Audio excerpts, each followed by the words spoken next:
प्रिय विद्यार्थियों, बीए तृतीय वर्ष हिंदी साहित्य प्रथम प्रश्न पत्र के अंतर्गत आज हम अध्ययन करेंगे कबीर के विषय में। और कबीर नामक आपका पहला अध्याय भक्ति काव्य सरिता पुस्तक में है। तो हम लोग इस वीडियो के पहले भाग में कबीर का जीवन परिचय संक्षेप में प्राप्त करेंगे और महत्वपूर्ण पदों के अंतर्गत एक पद की व्याख्या भी करेंगे। तो आप लोग इस वीडियो के अंत तक बने रहिएगा। और जैसा कि आप जानते हैं कि कबीर निर्गुण धारा के अंतर्गत ज्ञानाश्रयी शाखा के प्रतिनिधि कवि के रूप में जाने जाते हैं। तो आज हम उन्हीं का अध्ययन करेंगे। सबसे पहले हम देखते हैं इनका जीवन परिचय। निर्गुण संत काव्य परंपरा में कबीर का महत्वपूर्ण स्थान है। उनके जन्म और माता पिता के विषय में अनेक मत मतांतर हैं। कबीर ने अपनी कविता में स्वयं को जुलाहा बताया है। उनके गुरु का नाम रामानंद है। कबीर का जन्म 1395 व मृत्यु 1518 ईस्वी में हुई। उनकी वाणी पर अनेक विचारों का प्रभाव इस स्वतः ही देखा जा सकता है। कबीर पर वेदांत के अद्वैत, नाथ पंथियों के अंतस साधनात्मक रहस्य भावना, हठ योग, कुंडलिनी योग, सहज साधना, इस्लाम के एकेश्वरवाद का प्रभाव देखा जा सकता है। कबीर की वाणियों का संग्रह बीजक नाम से जाना जाता है। इसके 3 भाग हैं, रैमेनी, सबद और साकी। रैमेनी और सबद गेय पद हैं, साकी दोहों में है। रैमेनी और सबद की भाषा ब्रज भाषा है। कबीर की वाणी निर्गुण वाणी कहलाती है। कबीर ने अपने पंथ का आधार ज्ञान को माना। कबीर की वाणी का संग्रह उनके शिष्य धर्मदास ने संवत 1521 में किया था। कबीर के संबंध में आचार्य शुक्ल ने लिखा है, जिनका पूरा नाम रामचंद्र शुक्ल है। वो लिखते हैं कि इस प्रकार उन्होंने भारतीय ब्रह्मवाद के साथ सूफियों के भावात्मक रहस्यवाद, हठ योगियों की साधनात्मक रहस्यवाद और वैष्णवों के अहिंसावाद तथा प्रपत्तिवाद का मेल करके अपना पंथ खड़ा किया। उनकी वाणी में ये सब अवयव स्पष्ट परिलक्षित होते हैं।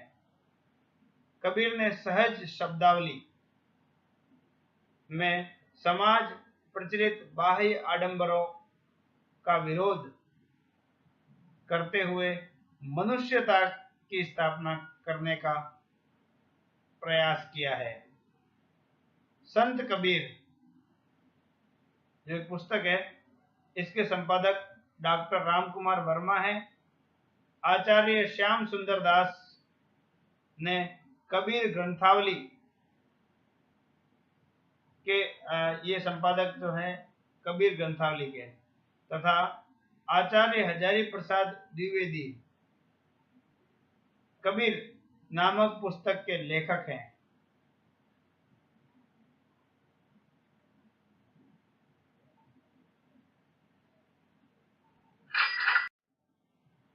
अब हम देखेंगे महत्वपूर्ण पदों की व्याख्या।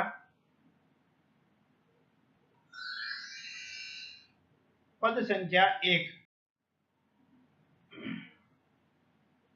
दुल्हनी गावहु मंगलाचार, हम घर आए हो राजा राम भरतार, तन रत करी में मन रत करी हो, पंच तत्व बाराती। राम देव मोरे पाहुन आए, मैं जो बन में माती। शरीर सरोवर वेद करे हो, ब्रह्मा वेद उभार। राम देव संगी भावरी ले हो, धनी धनी भाग हमार। सुर 33 कौतिक आए, मुनियर सहस 88। कहे कबीर हम ब्याह ही चले हैं, पुरुष एक अविनाशी।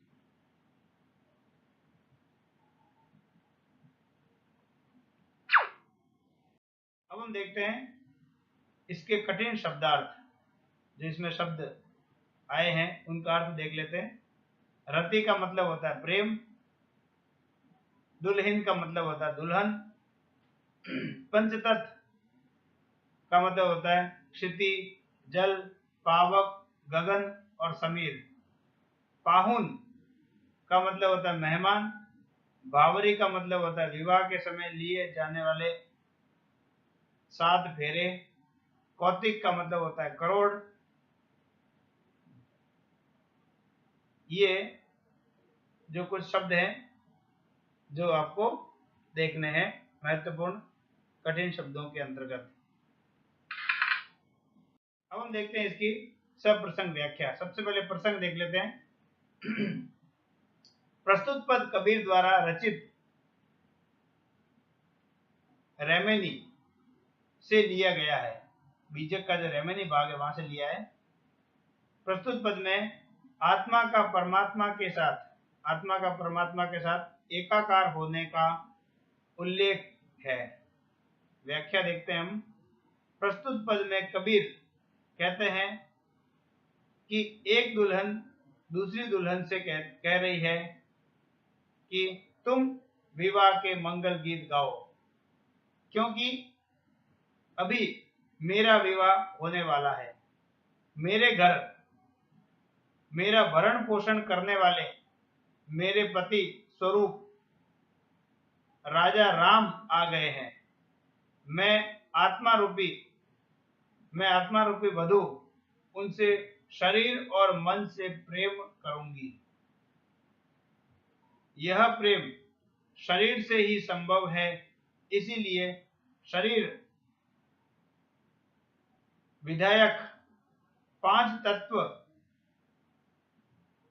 कौन कौन से, क्षिति, जल, पावक, गगन और समीर बाराती होंगे। राम मेरे यहाँ अतिथि बनकर उपस्थित हुए हैं और मैं यौवन में मस्त हूं, अर्थात आत्मा रूपी वधू राम पति के स्वागत हेतु तत्पर है। इस विवाह हेतु शरीर रूपी सरोवर के किनारे यज्ञ रूपी वेदी बनाऊंगी। स्वयं ब्रह्मा वेद का उच्चारण करेंगे। राम परमात्मा के साथ मैं आत्मा रूपी वधू के रूप में फेरे लूंगी। यह मेरे लिए सौभाग्य की बात होगी।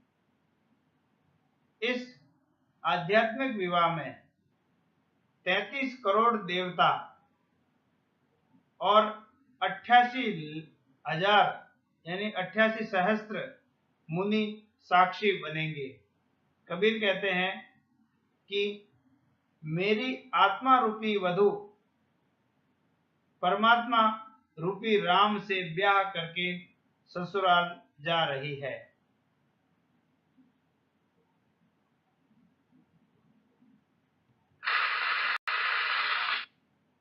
अब हम देखते हैं विशेष टिप्पणी के अंतर्गत हम क्या लिख सकते हैं।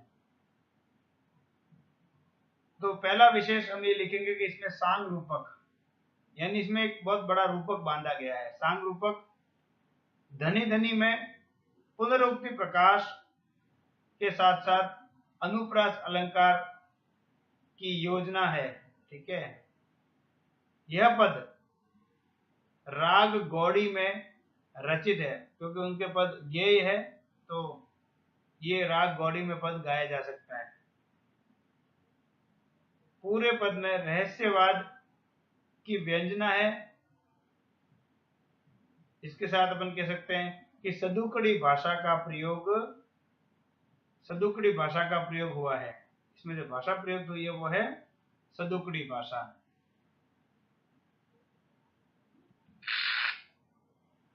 आपका बहुत बहुत धन्यवाद कि आप इस वीडियो के अंत तक बने रहे, और इसका दूसरा वीडियो भी आप अवश्य देखिएगा, क्योंकि कबीर के जो महत्वपूर्ण पद है उन पदों की व्याख्या भी शेष है, और इसके साथ ही इनका हम सामान्य विवेचन करेंगे और महत्वपूर्ण प्रश्नों पर भी विचार करेंगे।